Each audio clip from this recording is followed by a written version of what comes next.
Kalau kita bicara soal legenda budaya Indonesia, ada beberapa nama yang, nggak bisa dilupakan.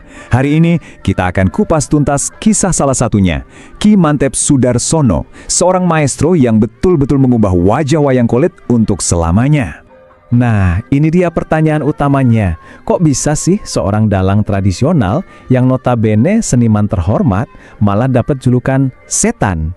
Jawabannya, percayalah, bukan karena hal yang negatif sama sekali, tapi justru karena keahliannya itu luar biasa sampai dianggap di luar nalar. Yuk kita bedah bareng-bareng gimana ceritanya. Oke, untuk benar-benar nangkap makna julukan itu, kita perlu tahu dulu dua istilah kunci. Dua hal ini adalah fondasi untuk mengapresiasi kejeniusan seorang Ki Mantap. Pertama, dalang. Jangan bayangin ini cuma orang yang mainin boneka ya. Jauh lebih dari itu. Seorang dalang itu ibarat sutradara, penulis skenario, pengisi suara untuk puluhan karakter, sekaligus konduktor musik gamelan, semuanya dalam satu orang. Jadi ini adalah peran yang sakral dan dihormati banget. Lalu yang kedua, dan ini yang paling penting nih, adalah sabet. Sabet itu seni menggerakkan wayang. Bukan cuma adegan berantem, tapi juga menari, sedih, gembira. Pokoknya bikin wayang itu terasa hidup. Dan disinilah letak rahasianya. Penguasaan Ki Mantep di bidang sabet inilah yang akhirnya merevolusi segalanya. Sekarang kita mundur sedikit ya ke awal mula ceritanya.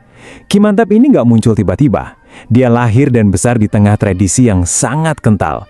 Dan jujur aja, penuh dengan ekspektasi yang luar biasa berat. Beliau adalah putranya Ki Hardjo Brahem, seorang seniman tulen. Jadi bisa dibayangkan ya, dari kecil dunianya ya cuma wayang. Ayahnya ngedidik dia keras banget, sering diajak manggung, dengan satu tujuan yang udah pasti di benak sang ayah. Kebayangkan tekanannya, walaupun ibunya berharap dia punya pekerjaan lain, didikan keras ayahnya ini yang akhirnya nentuin jalan hidupnya.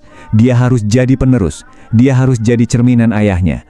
Tapi, jadi penerus doang ternyata nggak cukup buat Ki Mantep. Kita ngomongin era 70-an dan 80-an, di mana panggung wayang itu udah diisi sama raksasa-raksasa, para maestro. Kalau dia cuma niru, ya bakal tenggelam. Dia harus beda, dia harus cari jalannya sendiri. Disinilah letak kejeniusannya. Dalang-dalang hebat zaman itu, kayak almarhum Kinarto Sabdo, itu jagonya di dramatisasi dan olah suara. Ki Mantep sadar betul, gue nggak bisa lawan mereka di situ. Jadi dia ambil jalur lain, dia putuskan untuk jadi master di sabet, di gerakan. Dan pilihannya ini gila banget sih untuk zaman itu. Dia nonton film-film kungfunya Bruce Lee dan Jackie Chan, terus gerakannya dia terapkan ke wayang, cepat, lincah, penuh aksi. Nggak cuma itu, dia berani masukin alat musik modern kayak drum, biola, bahkan trompet. Dia juga pakai teknik penceritaan ala film, kayak flashback. Awalnya, ya jelas orang-orang pada bilang aneh. Udah bisa ditebak kan? Para tradisionalis atau kaum puritan langsung pada protes. Ini merusak pakem, katanya. Tapi Ki Mantep nggak goyah. Dia jalan terus, karena dia yakin ini caranya bikin wayang tetap relevan dan seru buat penonton. Dan ternyata keberaniannya itu terbayar lunas. Justru inovasinya yang tadinya dianggap aneh, itulah yang jadi tiket emasnya untuk menjadi legenda nasional. Momen besarnya itu datang tahun 1987. Ada seorang promotor yang jeli banget ngelihat potensi di gaya Ki Mantep yang beda ini. Dia sponsori pertunjukan serial kolosal Banjaran Bima di Jakarta. Bayangin, sebulan sekali selama setahun penuh.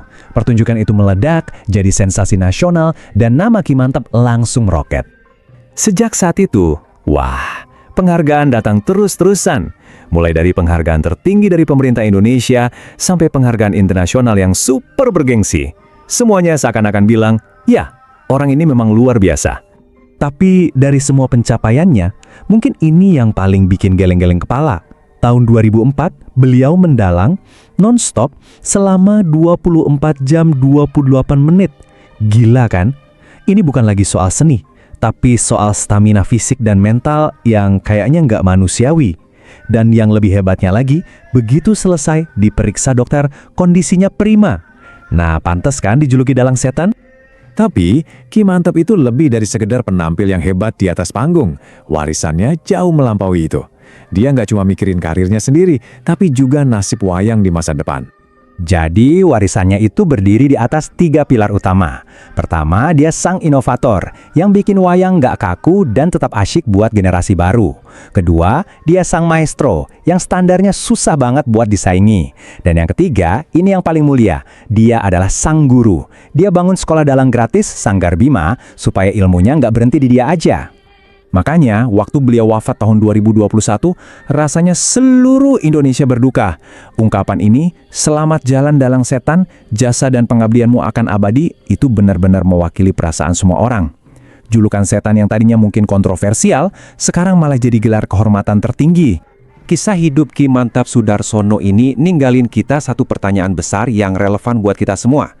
Gimana sih caranya kita menghormati masa lalu, tapi di saat yang sama juga berani menciptakan masa depan? Beliau nunjukin kalau tradisi itu bukan tembok, tapi fondasi. Fondasi buat membangun sesuatu yang baru, yang lebih tinggi. Sebuah pelajaran berharga, bukan cuma buat seniman, tapi buat kita semua.